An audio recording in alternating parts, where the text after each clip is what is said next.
Ay, ang daming mga gwardya. Baka dahil sa ginawa ni Edwin. Ito kasing si Edwin, pasok ng pasok sa hindi naman dapat niyang pasukin.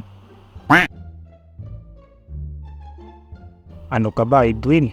Ang bait na nga ng pamilya ni Alberto sa atin. Tapos, ginawa mo yun? Oo nga naman, Edwin. Ang bait-bait na nga nila sa atin eh. Hindi ka ba nag-iisip? Ha? Hindi ka ba nahiya?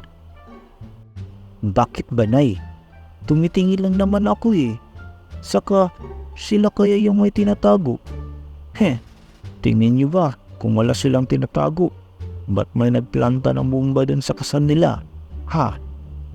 Diba? Hindi ba kayo nagtataka kung bakit bawal pumasok doon sa eroplano? Wala nagpayo doon. Mayaman sila eh.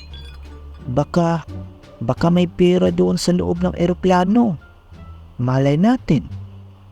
Kung mawala yun, tayo pa ang mapagbintangan. Porkit may pera doon, nanakawin ko. Grabe ka naman, Nay. Hindi naman sa ganun, Edwin. Pero, tayo ang bago dito eh. Kung may mawala doon, tayo pa mapagbintangan nila. Nay, hindi ako magnanakaw. Edwin!